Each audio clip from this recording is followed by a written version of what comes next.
Entendes o que estás lendo? O podcast que te leva através das páginas da Bíblia. Livro por livro. Capítulo por capítulo.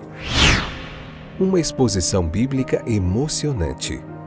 Aperte os cintos e embarque comigo nesta viagem.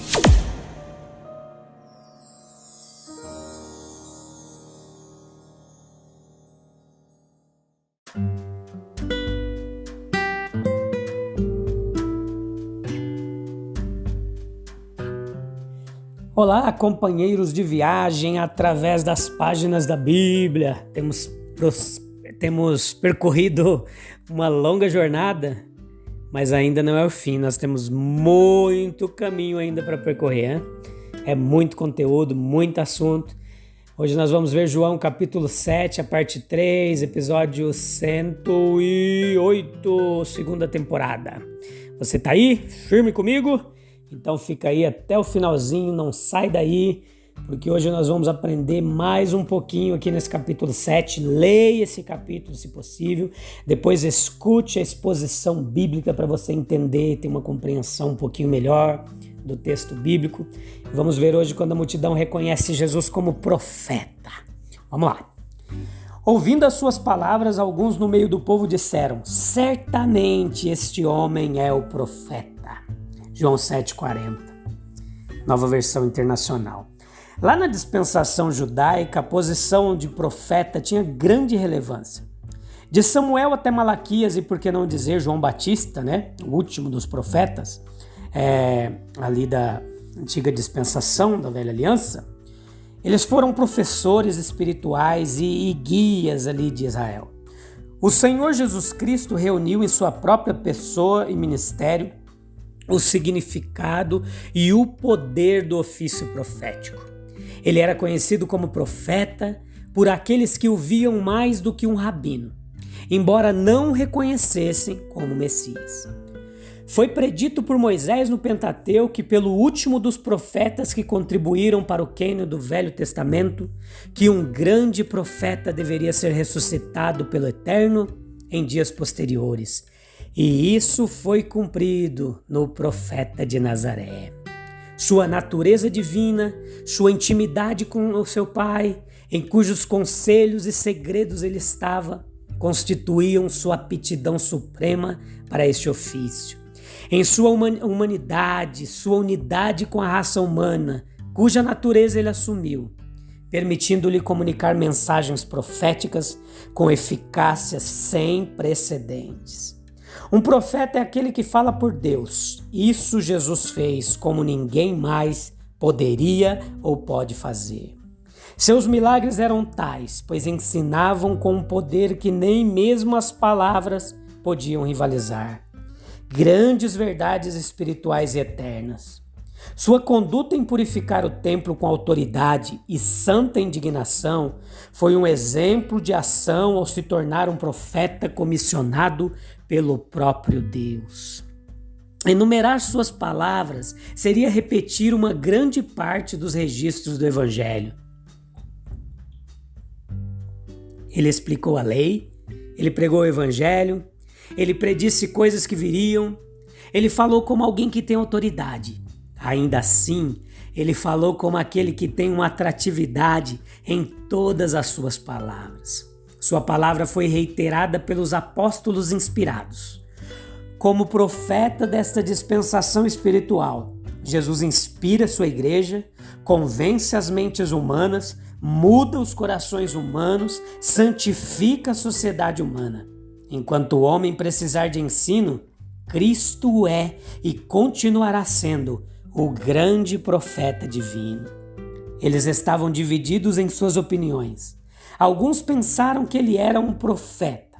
Outros pensaram que ele era o Cristo. Enquanto outros duvidavam, objetavam e se opuseram. Se ele era um impostor, era importante que concordassem em expô-lo e conter sua influência. Mas se fosse o Messias, era muito importante que concordassem em aceitá-lo e obedecê-lo. Jesus havia dito a eles quem ele era.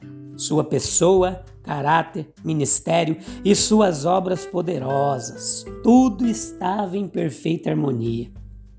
Em meio a essa divisão, Cristo permaneceu o mesmo e brilhou.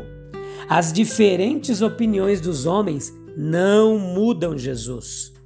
Cristo muda as opiniões dos homens, mas suas opiniões não produzem nenhuma mudança nele. O preconceito faz com que o que realmente é a verdade acabe aparecendo.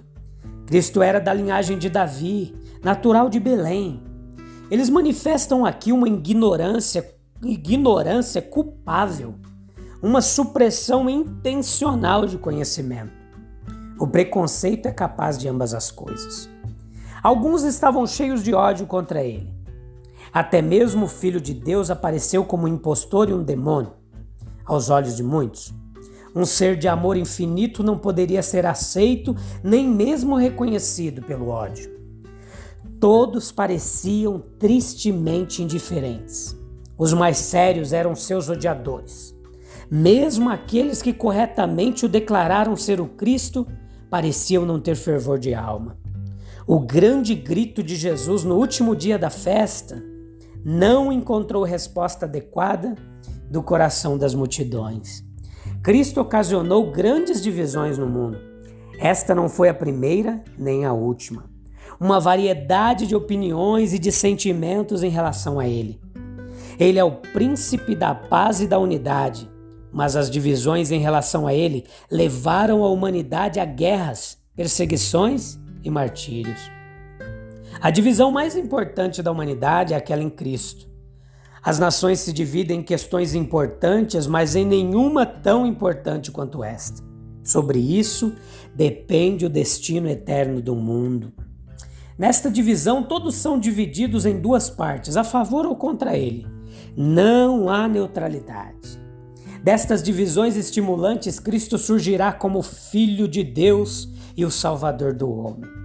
Em todas essas divisões, é muito importante possuir um espírito sincero e um coração bem disposto, pois somente por meio delas podemos ver Jesus como Ele é. Para que a linguagem registrada nessa passagem e usada pelos judeus possa ser devidamente entendida, deve-se ter em mente que o Cristo não era um nome próprio, mas uma designação oficial. É o equivalente grego para o hebraico Messias, significando literalmente o ungido. O Cristo é, então, aquele divinamente selecionado, consagrado e autorizado por Deus. Embora o nome Messias ocorra apenas uma vez, e isso no livro de Daniel, o leitor observador dos Salmos e dos profetas está bem ciente de que está previsto o advento de um ser notável, que no devido tempo deve aparecer para cumprir os propósitos benevolentes de Deus para com os homens. Descobre-se que esta pessoa foi predita como divina e ainda assim humana, como da linhagem real e de autoridade, como portador de bênçãos para Israel e para a humanidade, como um sofredor e ainda como um conquistador, como alguém que passa da morte para a vitória e aí ao domínio. Isso resulta da visão que os evangelhos nos dão da mente de certas pessoas que viveram na época do ministério e advento de nosso Senhor. Simeão foi levado a esperar ver o Cristo Senhor.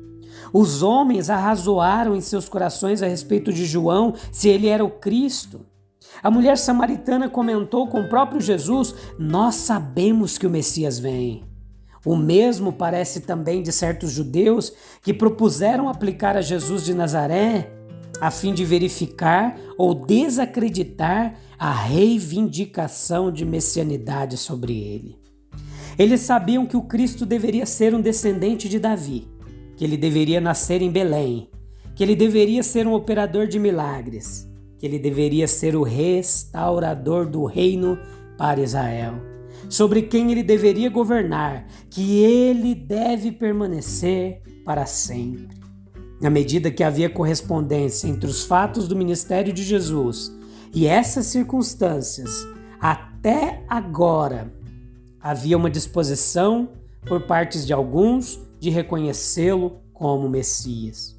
Houve obstáculos óbvios e poderosos à propagação da crença de que Jesus era o Cristo. A vida do profeta de Nazaré, em alguns aspectos, contradiz as expectativas populares. Ele era humilde na posição, pobre e sem amigos. Ele não apresentou nenhuma ambição de poder mundano. Tudo isso era muito diferente do que os judeus esperavam a respeito do Messias. As autoridades da sinagoga, no final do ministério de Nosso Senhor, o ameaçaram de expulsão.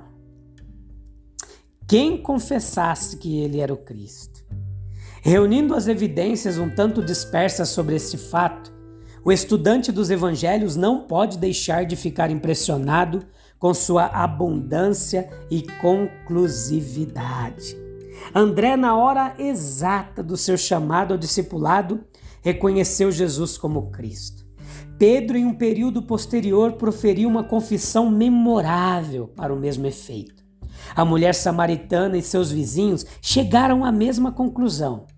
Marta de Betânia deu testemunho explícito de sua crença neste fato. Alguns dos judeus, conforme registrado no texto, não hesitaram em expressar sua crença que Jesus era o Cristo. Pode-se acrescentar que os próprios demônios sobre os quais ele exerceu autoridade sabiam, diziam que ele era o Messias divino. No julgamento de Nosso Senhor perante o sumo sacerdote, uma das acusações contra ele foi que ele afirmou ser o Cristo. E foi com base nisso e sob a acusação adicional de que afirmava ser o Filho de Deus, que foi considerado por seus inimigos digno de morte. Um rabino, um profeta.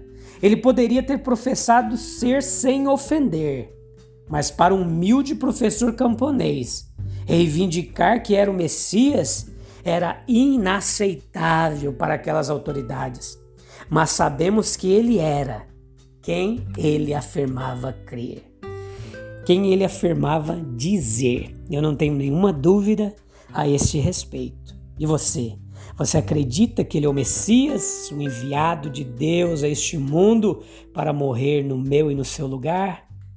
Glória seja dada a ele, que ressuscitou o terceiro dia e nos trouxe vida e vida com abundância. Um abraço, eu te espero no próximo episódio para nós concluirmos mais um capítulo e mais uma etapa. Graças a Deus que tem nos ajudado até aqui. Até breve, tchau, tchau.